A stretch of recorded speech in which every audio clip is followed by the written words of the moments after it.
voltamos com o nosso Tome Ciência. Estamos hoje discutindo a economia como ciência e a sua aplicabilidade. E nós terminamos o bloco anterior aqui com a presença do professor Luiz Araújo, lá da Fundação Getúlio Vargas e do Instituto de Matemática Pura e Aplicada, com a Cecília Joruá, do Laboratório de Políticas Públicas da UERJ, e com o Luiz Carlos Prado, lá do Instituto de Economia da UFRJ. Nós terminamos o bloco, eu estava brincando um pouco que entre a afirmação do professor Aloysio, né, de que tendências para cá, tendências para lá, sobrava o julgamento à população.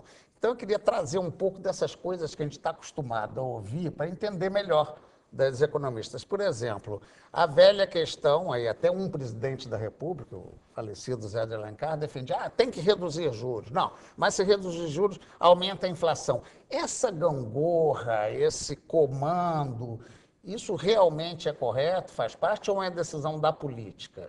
Quem começaria a me responder isso?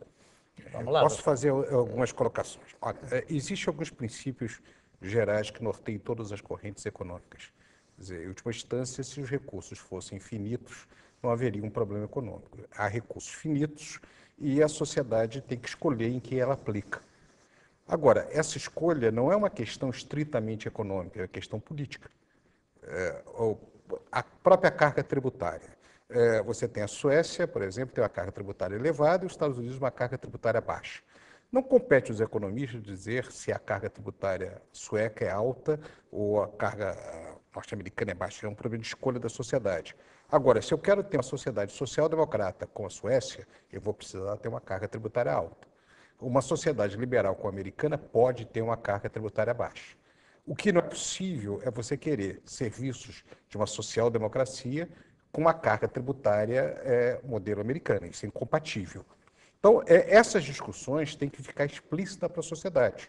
Então, se a sociedade demanda, eu quero um determinado tipo de aposentadoria, eu vou ter que financiar isso de alguma maneira. Então, agora, dado isso, você pode ter diferentes interpretações entre diferentes correntes econômicas, qual que seria mais compatível, qual estrutura de distribuição da sociedade seria mais compatível com uma economia que cresce mais ou cresce menos, os problemas inerentes a esse setor. Ou seja, faz sentido essa discussão que inflação e taxa de juros são gangorras para se cuidar. Esse é um exercício econômico. Não, nós temos algumas restrições. Qualquer política que escolha ter uma inflação elevada hoje no Brasil não vai ter mais respaldo na sociedade. Você não ganha mais eleições. Quer dizer, a sociedade, em última instância, julga escolhendo os seus dirigentes, votando num e outro. E você vai pegar, do conjunto dos economistas, eles vão oferecer soluções diferentes. Muitas vezes, os diversos partidos vão escolher entre essas soluções diferentes aquelas que lhe parecem compatíveis com a visão de mundo que eles têm. Então, você tem um choque em torno disso daí. Professor Luiz está pedindo aqui a palavra sobre a mas eu acho que eu concordo que o público julga, né, que você tinha falado isso também, mas eu acho que tem um outro componente assim, que eu acredito muito na competição científica, entende? Você não pode ter escolas que apresentem situações irrealistas. Tem que dizer, as escolas de economia, embora sejam diferentes, elas têm uma viés um pouco diferente, mas tem a competição científica entre elas. Como elas chegam àquelas conclusões? E por aí você tem, então, as revistas científicas, você tem os debates, os prêmios, então, você espreme um pouco, entende? Quer dizer, o leque não é tão amplo, ele passa a ser mais... Ou seja, porque algumas concordâncias vão surgindo. Vão surgindo. Quer dizer, sempre tem divergências, mas não há divergência total. Alguém... Como o Prado falou, eventualmente o político quer um economista que diga qualquer coisa para ele. Sempre vai ter um cara ofertando aquele tipo de... Mas dentro dos economistas, se tiver uma competição científica, fóruns de competição científica boa, um economista que diga qualquer coisa não vai ter credibilidade. Então, vão existir resíduos de divergências, mas esses não são tão amplos assim como... E mais ainda, compete aos economistas apontar para a sociedade os problemas dos políticos também. Por exemplo, alguns economistas estudaram que sempre tinha um ciclo monetário. Antes das eleições, a moeda aumentava muito, a economia se expandia, e depois, no começo do mandato seguinte, você tinha uma situação fiscal ruim e de inflação ruim. Então, o que os economistas fizeram? Eles propuseram, né, por exemplo, uma lei de responsabilidade fiscal, jeito que deixa Uma dívida para o dívida outro. grande, é responsável, inclusive, pessoalmente pela... Outro exemplo, a independência do Banco Central.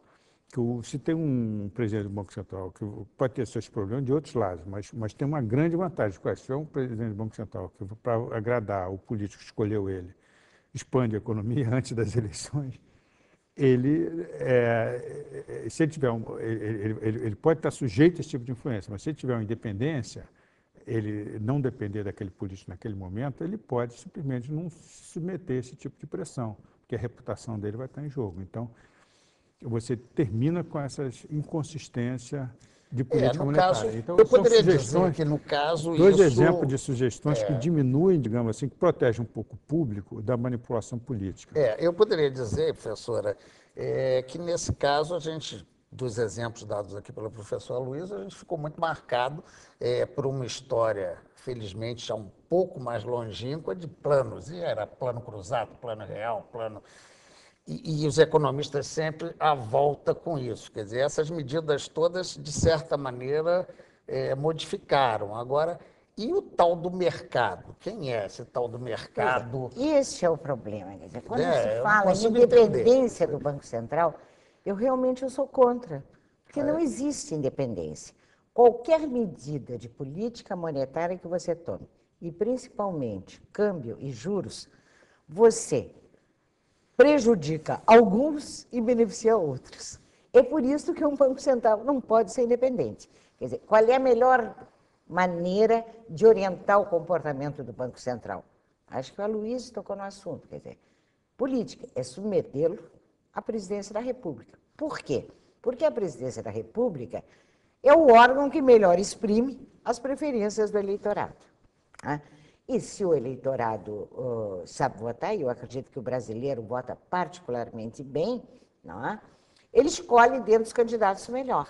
Agora, um Banco Central independente significa um Banco Central que procura atender aos banqueiros, aos rentistas, aqueles grupos econômicos que que concentram a liquidez, não é? Como nós dizemos, como nós chamamos os ativos monetários e outros, a liquidez da economia no plano nacional ou internacional. Acho muito difícil isso. Vejam agora, por exemplo, a questão da taxa de juros. Concordo com a Aloysio quando ele diz, e com o Luiz Carlos, nós aprendemos com a história, a economia, mas é preciso conhecer a história.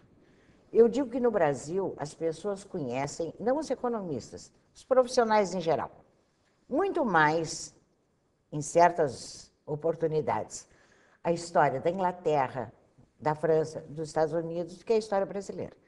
Se nós conhecêssemos bem a nossa história, nós saberíamos que no século XIX, que por acaso é o que eu estudo agora, nós tivemos uma taxa de câmbio valorizada e que ficou mais ou menos fixa durante 5 a 6 décadas, em torno de 27 dinheiros, como se dizia, por R$1.000.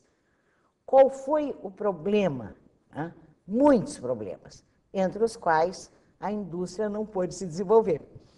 O que nós assistimos hoje com uma taxa de juros também valorizada, por influência de quê? Por influência dos capitais internacionais. Sim, é um fluxo, não é uma né? decisão dos brasileiros. Não tem nada a ver com o eleitorado brasileiro, nem com o empresariado.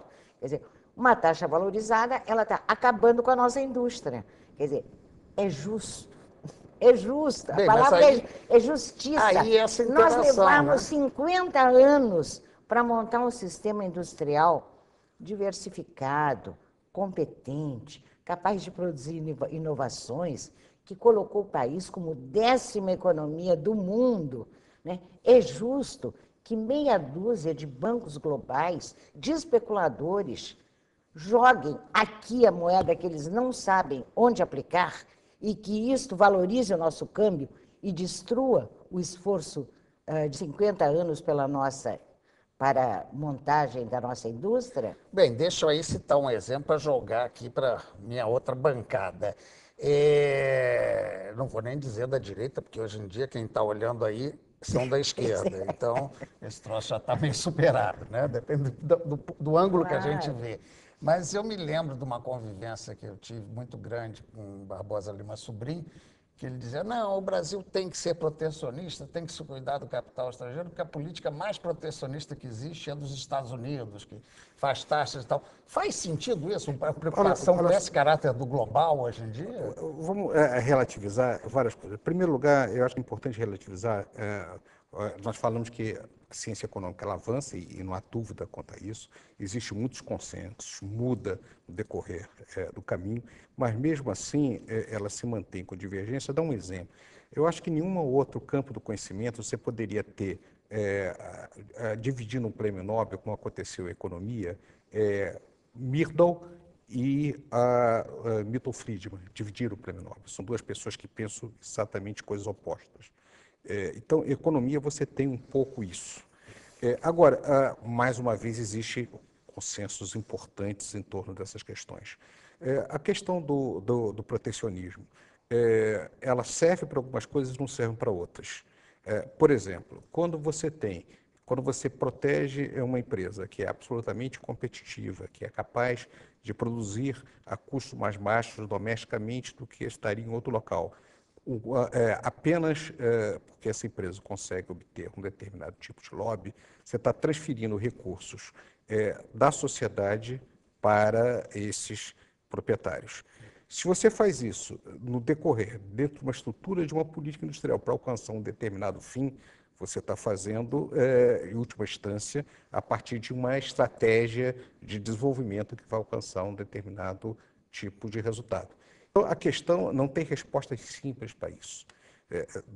Eu não defendo de maneira nenhuma uma proteção ampla, generalizada, porque seria transferir recursos da sociedade. Isso se aplica ao conceito internacional também. Exatamente. Então, o problema é o que você quer para fazer sobre isso. Nós temos hoje um problema de valorização da taxa de câmbio. Todo mundo concorda em torno disso daí.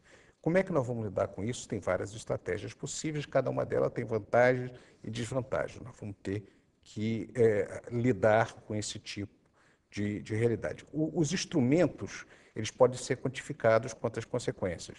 Quer dizer, eu concordo com a Ceci quando ela chega e diz o seguinte, olha, toda política econômica tem consequências, alguém ganha e alguém perde, não tem dúvida quanto a isso daí. Mas também você tem um espaço para tomada de decisão. Eu acho que conselhos podem funcionar, o Banco Central pode funcionar perfeitamente a partir de determinadas regras. Você pode aumentar, inclusive, a exposição dos diretores do banco, do banco, a responsabilidade individual, como a Luísa falou, por exemplo, não imediatamente, mas depois de algum tempo, publicando as suas posições, ele justificando seus votos. Eu não sou favorável que você divulgue imediatamente a posição deles, mas eu também não sou favorável, por exemplo, que você tenha uma ata coletiva. Aí eu acho importante a responsabilidade individual de quem faz o voto. No Brasil, na prática, o Banco Central ele tem autonomia operacional. Eu acho que hoje ninguém defende exatamente interferir no cotidiano do Banco Central. Você pode dar, você não precisa ter uma autonomia absoluta no sentido de você ter necessariamente um mandato, se eles tiverem autonomia operacional para poder trabalhar. O que interessa é qual é a natureza das pessoas que estão ocupando o Banco Central, a diretoria do Banco Central. Elas têm que ser pessoas competentes, do seu ponto de vista econômico, mas refletir as diferentes interpretações sobre... E ter um pouco de pouca pressão, no caso, né, também. Pouca pressão não existe. Quem ocupa esses cargos não tem jeito, né? vai estar sujeito a isso. Faz parte da vida. Quem não quer ter pressão não vai ocupar um cargo sobre isso. O problema não é ele ter pressão ou não, ele ser capaz de atuar de maneira autônoma para alcançar na defesa daquelas posições que ela tem. Daqui a pouco tem que ir para o intervalo. Vamos lá. Eu acho que é o seguinte, o Banco Central, como o Luiz Carlos falou, ele tem a responsabilidade de ter inflação baixa, porque senão o político que elegeu não vai se eleger novamente, então tem que ter. Então tem responsabilidade muito grande. Agora, a questão de valorização cambial, em primeiro lugar, os economistas entendem muito pouco sobre o câmbio. A gente fez vários avanços científicos, mas a gente entende pouco sobre o câmbio. Agora, a gente tem ideia do que está provocando o câmbio. Uma das coisas que nós podíamos ajudar a proteger a indústria nacional é ganhando níveis maiores de eficiências, diminuindo o custo do Brasil. Entende? Por exemplo, a carga tributária no Brasil é muito elevada, principalmente o governo tentou fazer alguma coisa, exoneração de folha. o custo de infraestrutura no Brasil é muito elevado, então a gente tem que preservar essa indústria olhando também outros tipos de decisões, de possibilidades que fazem com que a gente aumente a nossa competitividade. Deixa eu aproveitar exatamente essa sua dica, professor Luiz, para chamar o intervalo, porque vai ser o último bloco, e a gente, no último bloco, normalmente parte para uma visão mais de propostas, mais da visão de vocês do que precisa ser feito. O professor Luiz já deu o pontapé inicial, a gente continua daqui a pouco no nosso último bloco.